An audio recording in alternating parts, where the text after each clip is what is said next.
Look at that. That is disgusting, dude. The top boys are actually landing to this left-hand side to open that corner up. So this corner is where, unfortunately, my good friend Theo went down, and you can sort of see it's just tight. You've gone through all that fast stuff, and then you've got a bit of slow tech. Mental. Insane. Look at this.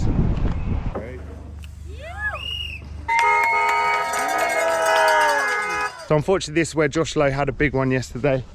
Where he ended up going over the bars, over there, and then landed on the wood. So healing vibes, Josh. You'll hopefully be greeted with one of those things. Nervous time. Didn't slow you down. Kind of did, but yeah. Hello guys, welcome back to the channel. Now, obviously I'm not going to be riding this because this is just ridiculous. However, we're going to go for a little track walk and we're going to go top to bottom and have a look at some of these gnarly features. Let's get it. Come to the top to give you guys a quick track preview. Out the start gate, the riders are going to be cacking it a little. So out the start, the first thing the boys are greeted with is basically a small drop or a sort of chute. Now, this is actually pretty good today because it hasn't rained, but it's still quite gnarly. There's still quite a lot to catch you out before you then hit that nice berm down there. Probably the only bit of the track that I'm quite happy riding, a nice hard packed berm going into what is a drop, so you can almost scrub it, or obviously you want to pop it and land on that slate landing. The boys are landing that. As they're coming into this is almost one of those sections that doesn't really pick up on camera how gnarly it is. It's really steep, it's really loose, and obviously if it rains it could be very, very slippy. All off camber slab. Now obviously today it's fairly good because it hasn't rained too hard. However, when this rains, this gets very greasy, which makes it super hard for the riders, especially when they're so close to the start. I think looking at the tyre marks, a number of the riders are using this inside line. It's a bit safer as far as they can't drift out too wide. However, if you do go on the wide line, you've got quite a nice catch down there to get you. So the lads have finished the slab. They're then into this next section. This is one of those sections that probably doesn't look anything when you're watching the live feed. However, there's a number of rocks, number of routes to catch you out.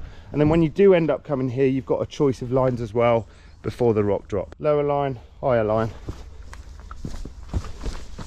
So unfortunately, this is where Josh Lowe had a big one yesterday, where he ended up going over the bars, over there, and then landed on the wood. So healing vibes, Josh. But as you can see, it's quite actually short before that corner. So the lads are probably going to want to brake fairly hard. And as they come on this, land as high up as possible to get on the brakes, on the grit, and then wing it on around that corner. They've actually made it a little easier over the years now because of how gnarly the slab is. You actually land on this bit of North Shore. The wood isn't a problem because there's all great, but when you get down to the bottom, you've got that very loose slab, which unfortunately, if you're slightly offline, you will feel it. So this is where they're using this berm to support them. They need to carry as much speed as possible going into this next berm, and then you've got that long straight into the cannon out of the woods.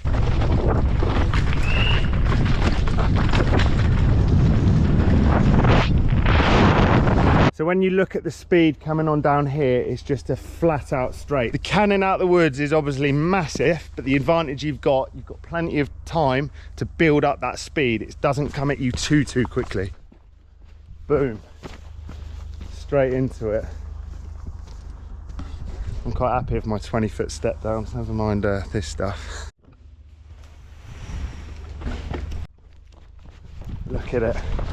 And then they're just carrying the speed into the step up.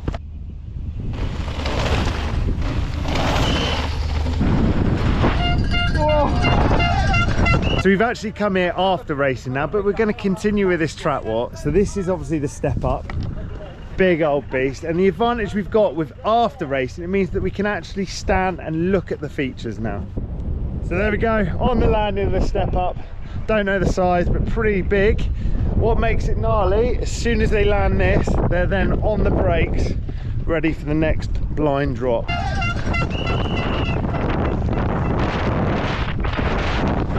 Right, there we go then. There is the step down. What a blind, disgusting, horrible thing that is. So it's not small at all. There's the takeoff, there's the landing. And as you can imagine, the riders are finding it very hard to slow the bike down because they're absolutely tanking it down this off-camber loose stuff. So like most videos, this really doesn't show how steep it is for the riders. So as they come bombing on down here, even if they're locking up, the tyres are finding it very hard to grip onto this to slow the bike down. The next section, I guess it's helped that it's been dry, is these slabs. There's a higher line and lower line. As you can imagine, I'd have thought the faster boys are all going to be doing that higher line to carry as much speed as they can into the next section. So the next part is actually fairly interesting, where the riders have all had a gentleman's agreement they're not to hit the grass, but apparently a few of them have. So as you can see, this is the next section over this drop and then down into the little chute down there. So there is actually quite a lot of mini hits, and what I mean by a mini hit is you can see there's a drop. You wouldn't want to land down there, so you almost gap into this, which is where the berm starts. It's not a massive jump or gap by any means in the comparison to everything else they're hitting, but it's still going to be a bit of a G out prior to this as a section.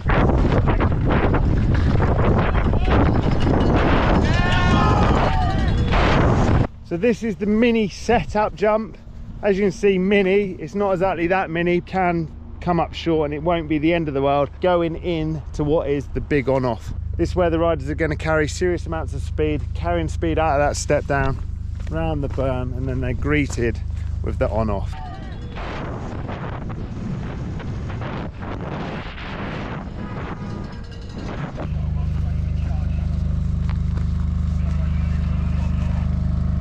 There's the on, they land, and this is actually where George Brannigan unfortunately couldn't get his front wheel down in time, and then you're greeted with this big off. Yes, Ty!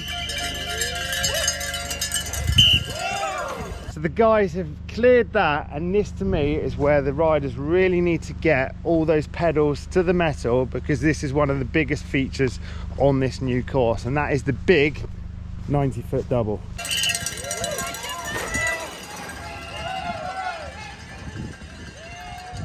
Look at the size of this thing.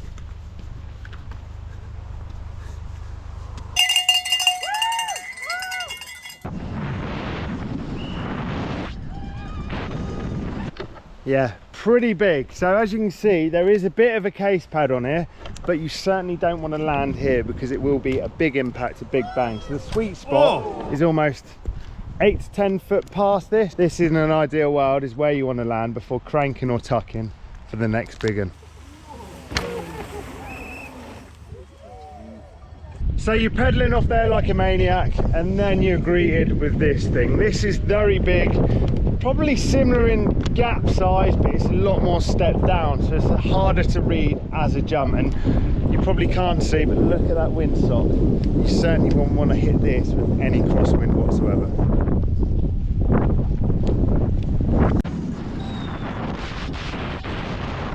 Look at that. That is disgusting, dude. So the top boys are actually landing to this left-hand side to open that corner up. Yeah, boy, good line, Tom. They're all some of the best riders in the world, but it's next level. So I think for the majority, it's literally get down safe and be in one piece. Those tenths of seconds can certainly be made up between the bigger features. So if you imagine, you're landing that jump, you're speed tucking, you're pedaling ready for the next bit. It certainly doesn't feel like you're gaining too much, but when it comes to those tenths of seconds, it certainly will. Finally found something I'd probably ride.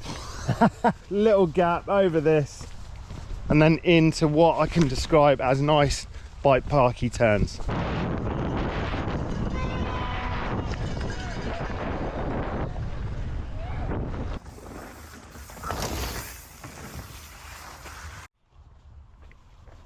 Anyone want a free camera? So this next section is one of the most technical, I believe, for a number of riders, because you know you're slightly tired, you've ridden for a minute and a half or whatever already, and then you're greeted with this next section prior to the road jump. So there's a lot to go wrong. There is a left line, there is a right line. Obviously I don't really know what line was used the most, because from a spectator point of view, media point of view, you weren't actually allowed to come here during the race.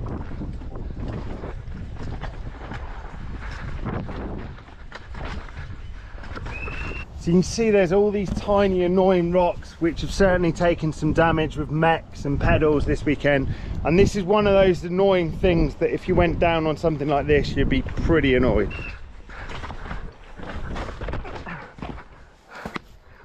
So this corner is where unfortunately my good friend Theo went down, and you can sort of see it's just tight. You've gone through all that fast stuff and then you've got a bit of slow tech before hitting one of the most iconic features here, which is the road jump.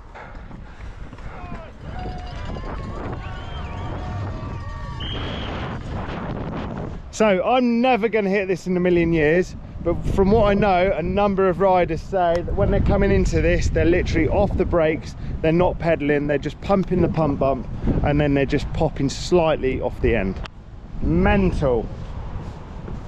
So apparently they've actually brought this back a metre or so from the first couple of years, and it's insane. Look at this. That is mental. That's literally like going off a house and a half, if not 2 houses.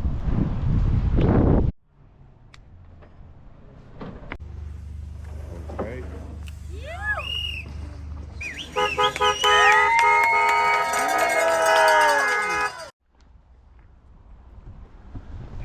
Massive. As you can imagine, when they come off there, they are absolutely tanking into this next section, so they're hard on the brakes, but luckily there's a massive berm to support them at the end. If you're coming down there at what, 40 miles an hour or whatever, you need this thing to literally be a wall to hold you in.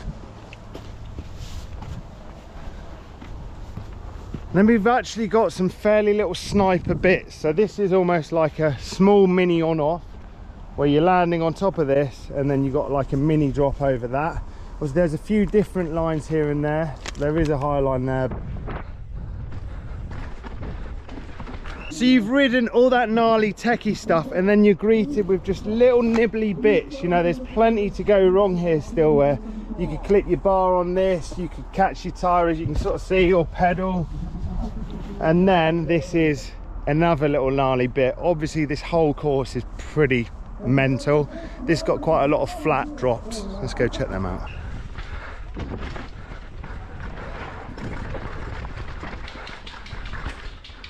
So you can imagine by now the bike and the body are starting to feel it. There's some hard old hits, there's a lot of sort of flat bottom drops where, you know, if you're coming off there, there's no nice transition to make. And this one as well, you can almost just see, you can just about break up just a tad, but then you're carrying it off that next one, which is just as gnarly. You can see down here you're carrying actually quite a lot of speed and it's quite hard to break up. This drop is quite a G out, so for the size of the drop, the landing's super small, not really all that steep, so that's why you're hearing a lot of tyre buzzes. So if we look at it, drop wise, okay, it's nowhere near the size of the other ones, but if we look at this as a landing, it's all too easy to just land halfway down this, and before you know it, you've lost all the transition, so the bike has a bit of a bang, and obviously from a racing point of view, you're just losing the ounce of speed. Finally, all that mad stuff, you've actually got a tiny little break where you come down this almost bent section, so there's not loads of roots or rocks to catch you out. You've still got to be on your A game, but you can just have a little respite before you get into the final field with all the other big hits.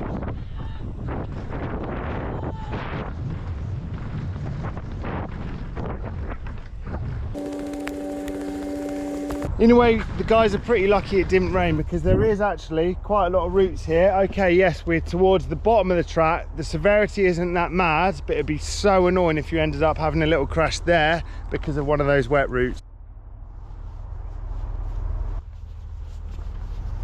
The boner into the field.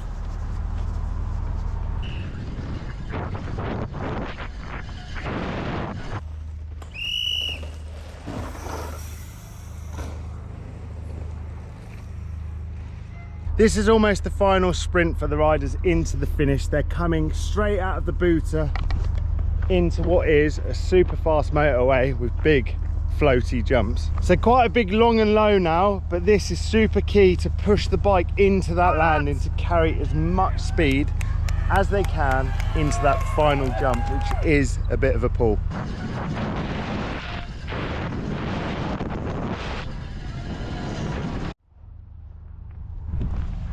The final jump into the finish. Look at the size of it. The guys are really going to be feeling it by now. They've done a whole track. It's pretty brutal on bike and body, and then all of a sudden they've got to lump themselves over this thing and then into that final arch.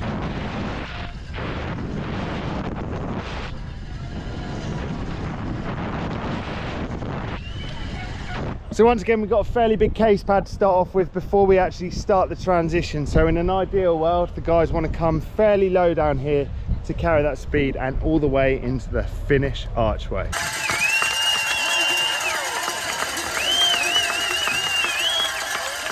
And then by this point, the guys are by far pretty stoked to get to the bottom.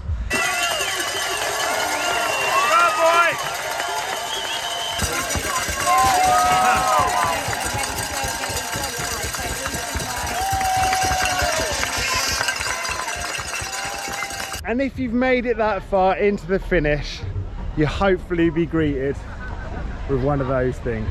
What a result that would be. Nervous time. Hey, there was a massive rock right in the track when I was going, and I like rolled over it and like noseyed around this corner and like rode basically the top of it.